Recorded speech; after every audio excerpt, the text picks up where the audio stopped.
So, hello, my name is Muna Farhat. I am just new to the tech world. I started an online e-commerce site for beauty called glamrush.com, and we're in development right now. It's very exciting. And um, this is Chris Dixon. I'm excited to meet you and get to know you better. Maybe you Thanks can give for a thanks for having me here and to to Oladayu for organizing it. I'm mispronouncing his name, I'm sure. And I thought you could give a brief introduction of who you are. I read a little bit about some of the companies you've been involved with, like Hunch.com and Site Advisor. hmm But hmm I've read your blog a bit, but I'm excited to hear more about some things you've done. Sure. So I'll just go back. I'm originally from Ohio. I moved to New York to go to college, and I was a computer programmer like during college, and then afterwards, so just kind of really into computers my whole life, Uh, and then got interested in kind of startups and thought they were interesting. It's sort of late 90s, the first .com or the .com bubble or whatever. Um, so I just sort of discovered these, I didn't know these even existed, these startups. The whole idea that you could like start a company and work with interesting people and build new technologies and, all that kind of stuff seemed really interesting. I worked briefly at a venture capital firm called Bessemer Venture Partners, which is kind of a big, classic VC firm. And I was a junior person there. And basically my job was to go and try to find, interesting investments, that the firm could make in sort of early stage technology companies. And that was a great learning experience. But I didn't want to do that long term. And so I left and started a company, called Site Advisor, which was an internet security company. And that was sort of me and a couple of other people who were I was I was technical, but my co-founders were even more technical, and we ended up building a I think a pretty interesting technology, and then we were eventually acquired by McAfee, the big antivirus company. Um, Stayed there for a little while, and then left and started a new company called Hunch, which that's still my full-time job. And then on the side, while I was at McAfee, started doing what's called angel investing, meaning like sort of investing personal money in early stage startups.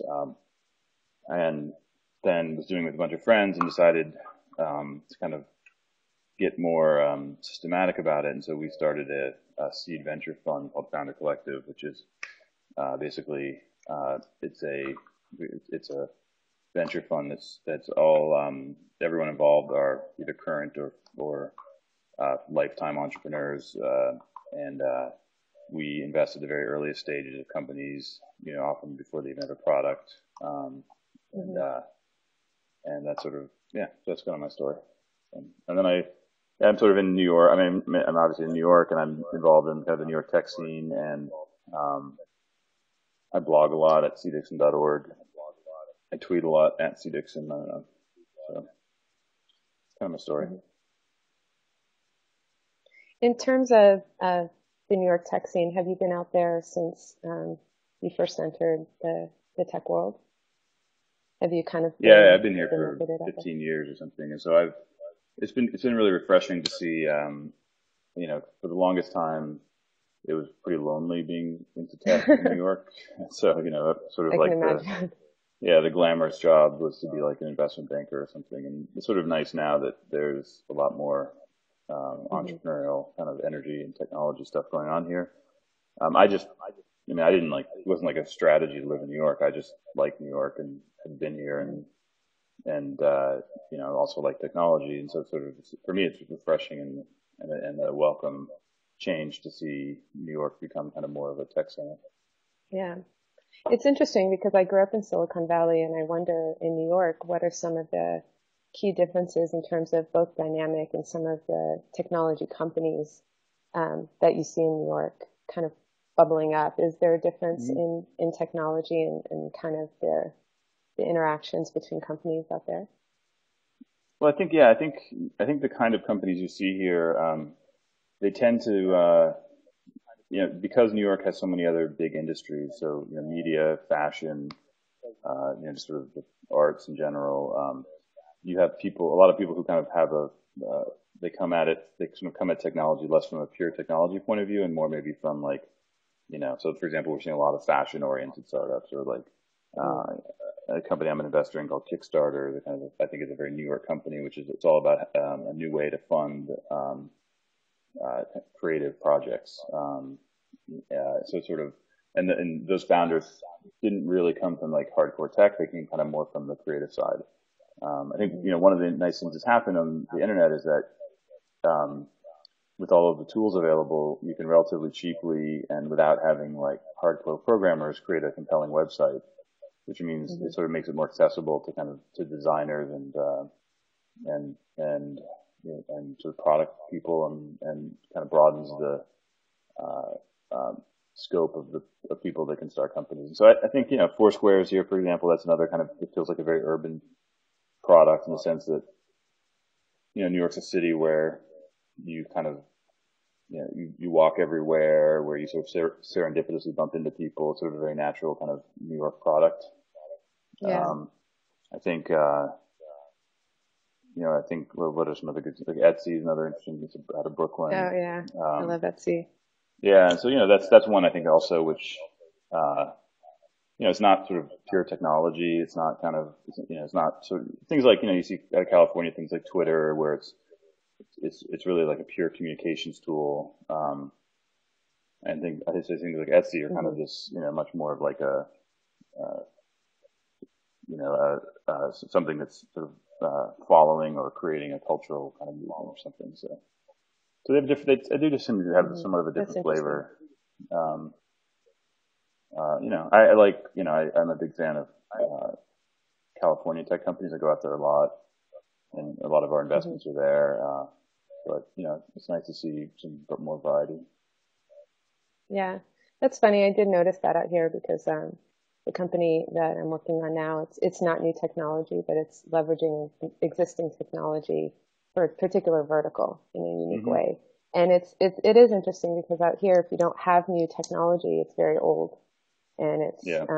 you kind of get a very mundane reaction. But there is still a lot of work to do in verticals like cosmetics, fashion, e-commerce in general. Multi-channel retailers are kind of so slow to react to new technology that, there's a lot of opportunity there in creating an experience that tailors to the consumer and really kind of changes the platform of e-commerce in general to be more Oh yeah, I effective. completely agree. So, And I think there's a ton of I think industries like fashion and let's say the art world and a whole bunch of other kind of of these big industries in New York just have yet to really be affected much by the internet mhm. and I think there's a ton of opportunity to create new companies. So, on another topic, how do you like Hmm. living in New York in general? What neighborhood are you in? I love New York. I live in the East Village. I think the I just love the energy here and the um, just I like how there's a great tech scene, but there's also I enjoy hanging out with people from different industries and things, and Hmm. I think there's sort of two reactions to people who move to New York. It's like one is like, oh my God, it's overwhelming, there's so much Yeah, noise, I need to get out that's of my here, and then the reaction. other reaction is you find all that noise and everything energizing, and I just always Hmm. sort of, for me it's always been the latter, I guess. Yeah. Um, So I love it here. I mean, it's also, I've been here long enough. Like all my friends, a lot of my friends are here, and so it feels like home. So Did you grow up in New York? no, I grew up in Ohio. I grew up in a Oh, small okay. town called Springfield, Ohio, which is pretty different than New York. So Yeah. Big, like farmland is like a half mile away or something. So I grew up in Foster City. The biggest development in Foster City was when we got our Costco and I'm Starbucks. sorry. That was, That's, yeah. that's funny. It's Yeah. kind of 20 minutes outside of Palo Alto. Yeah. Yeah, I'm excited. I haven't been to New York in a long time, and I'm going out there for meetings in 3 weeks. So Oh, it's been cool. years since I've been out there. Yeah, I'm Are you excited. going out to meet investors No, we're or meeting partners or? a brand, Estee Lauder. Oh, cool. we're meeting Estee Lauder for to discuss some of their. They have 27 prestige brands under the Estee Lauder umbrella, so we're going out there to discuss possible early partnerships with a few of their brands. So yeah, I'm I excited. see. I'm gonna That's go out there exciting. a few days And so what early, this, you said this, and that's cool. you As you said, this is froze your first, your. is this your Sorry. first startup you said that you've founded or, oh, can you see me now or can you hear me? Yeah, it's my first start. Sorry, a few minutes ago the screen froze. Yeah, I've been. It's my first startup, and I've been Oh, okay. surrounded by Can you hear me? technology my whole life. But with my dad and my uncle, they've both have been pretty interesting entrepreneurs growing up. And my dad's, but both of them have been more involved in enterprise type software. So I kind of grew up with this weird aversion to technology. You know, I'd go to my Mhm. dad's office and literally get tension headaches surrounded by programmers and and code. So I ended up going into publishing for a while and then moving into online marketing. And when I was in online marketing, it was around the time that the internet was starting to bubble. Facebook, other technologies were starting to kind of bubble up, and I was starting to see technology in a new way in terms of understanding consumer behavior and how technology can really create new and exciting experiences in terms of e-commerce and understanding the Mhm. psychology of customers. And it started to become more tangible and interesting to me. And but working with a multi-channel retailer, like I mentioned, the natural discourse within them and having so many distribution channels, they are slow to react to new technology, and even things like getting a pixel set up requires, a request and timeline, Mhm. and it's very slow. So I started to identify some needs when I was working for Bare Essentials. It's a cosmetic company. And then shortly after that, I went to an online only retailer called modcloth.com, and I started to see how much more nimble an e-commerce site is able to be, and much more reactive. And I started to also start discussions with friends of mine who were pretty embedded in technology, and friends of mine in the cosmetic industry. And this idea just started to form, and I started to realize how there's actually a real need and a real opportunity. For example, for me, I've been in online marketing for close to close to 10 years now, and I never shop online. And I don't enjoy the experience. I'm busy. It feels like more work. It feels like less work sometimes to actually go to the store and touch something and pick it up. And so I wanted to fix that. I think there's within the next 3 to 5 years, there'll definitely be some changes in e-commerce, and I wanted to take a stab at what that would look like for this very specific vertical, because I find this vertical to be really fascinating. It's one that requires a lot of content. The cognitive selection process for a beauty product is both very rational in terms of selecting products for your skin tone, reactions with ingredients, skin color, but it's also equally emotional, and there's preferences and mood and interactions with friends that can also drive a woman to a particular product. So taking all that into account, we've leveraged elements of flash sales, social commerce, visual search, kind of mood and preference recognition, and created a platform that I think is has less friction, more entertaining, and just an easier overall way to discover beauty products for women.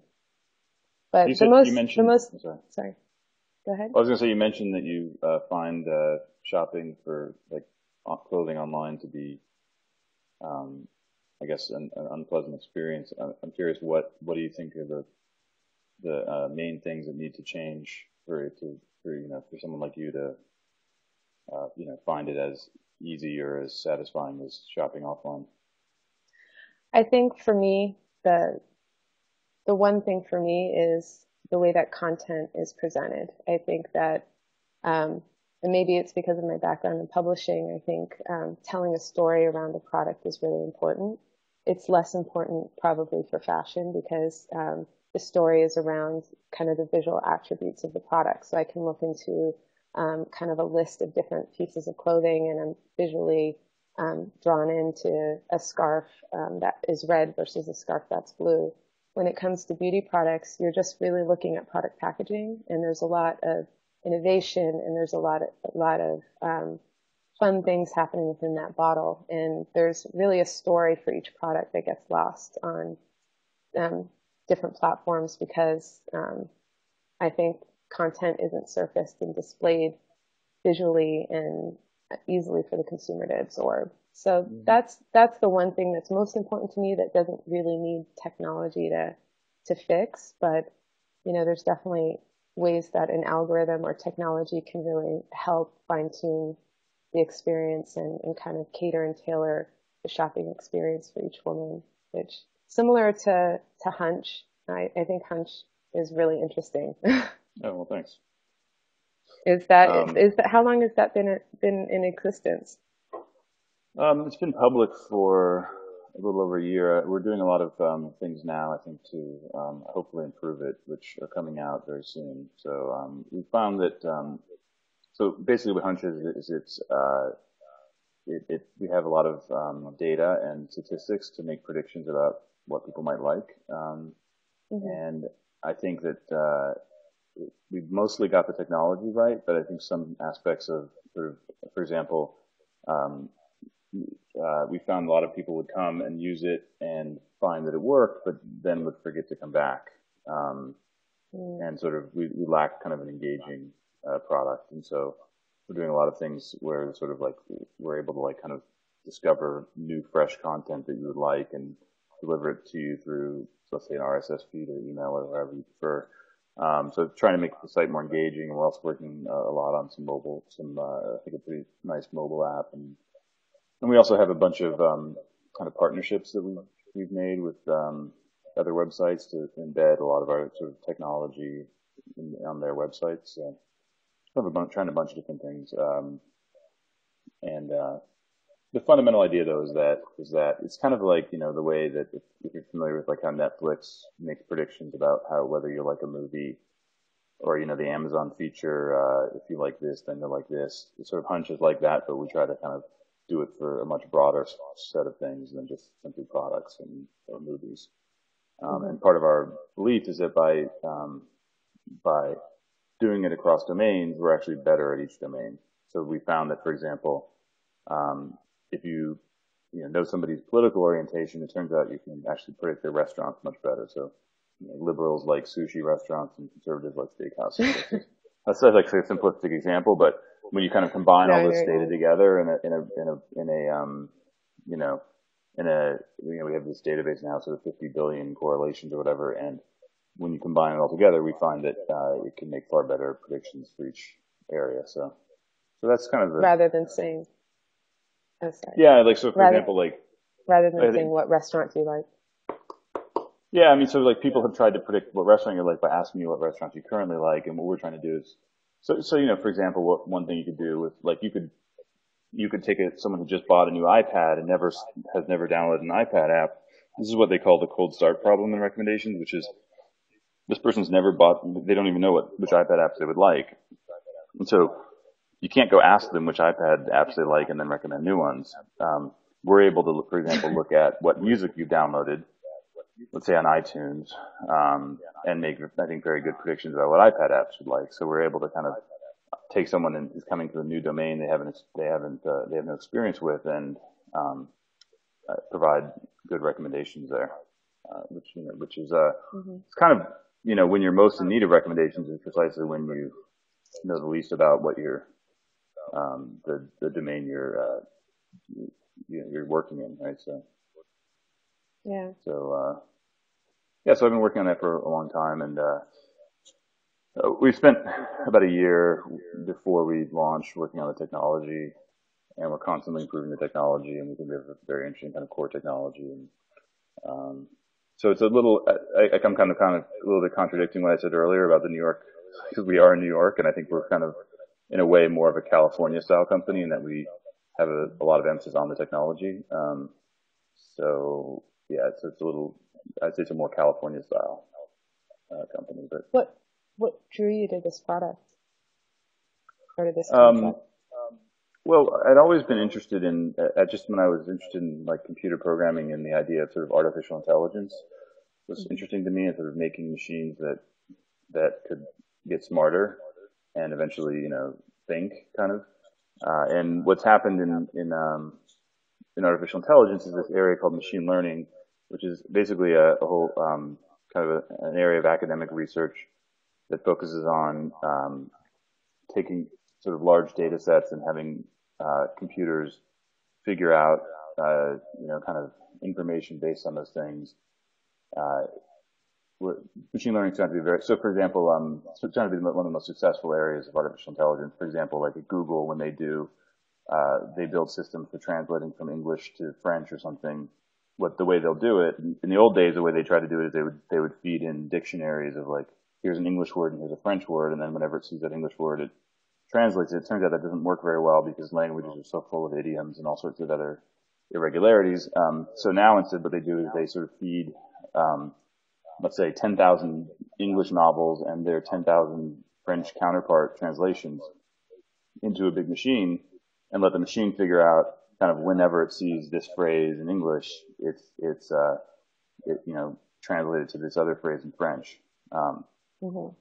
so that methodology called machine learning has been proven to be the most successful in artificial intelligence. And so, I think as coming from a technology background, and a lot of my, people I work with also have that, we thought that a lot of these, ideas had yet to really be applied, um, Yeah.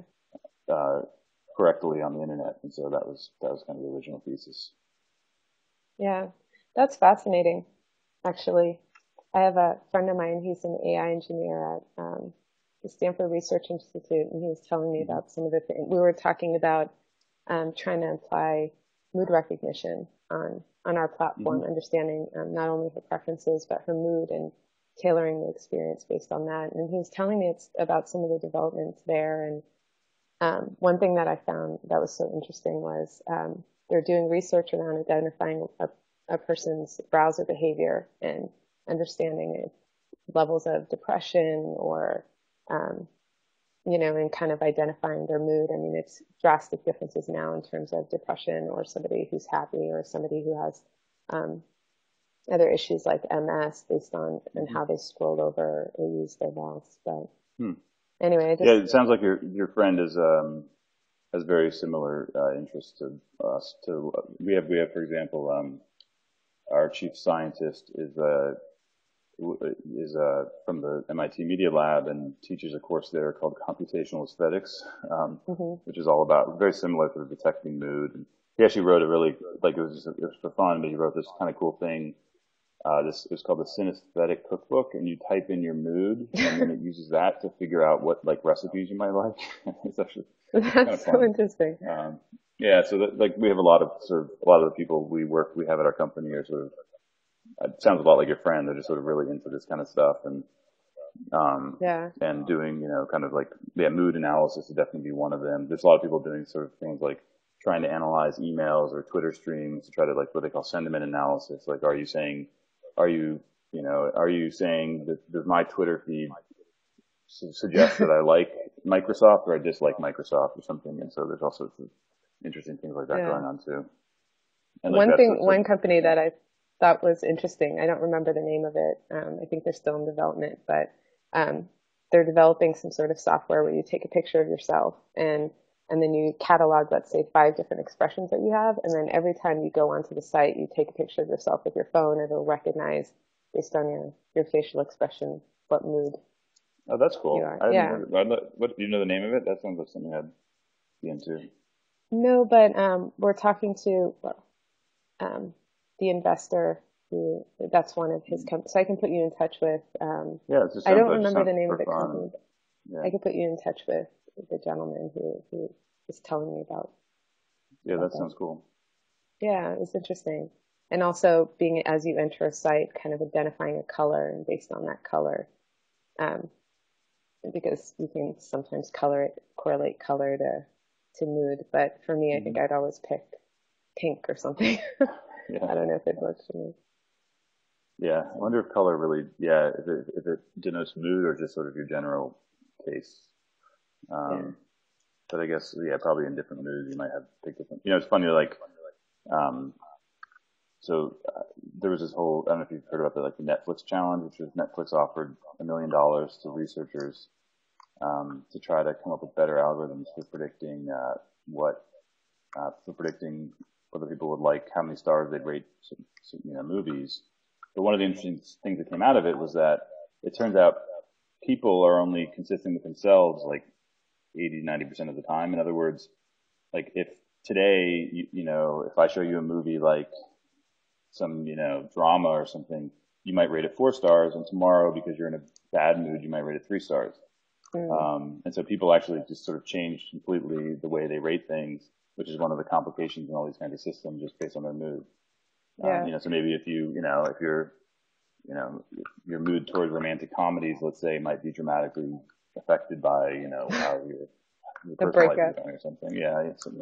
So, I thought that was kind of interesting, kind of related to what you said.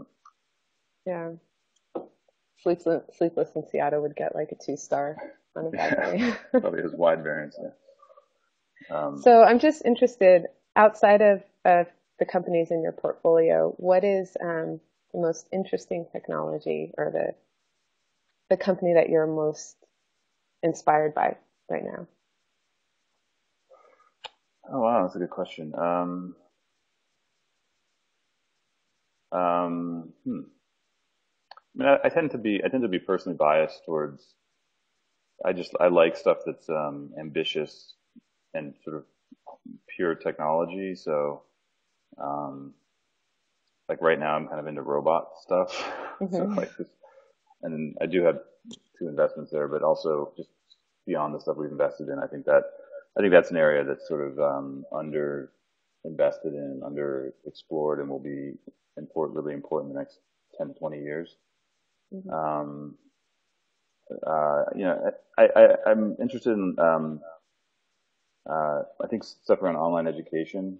I think that's an area that, the internet could be quite powerful, for transforming education, and really hasn't happened, I think, to the extent that it should.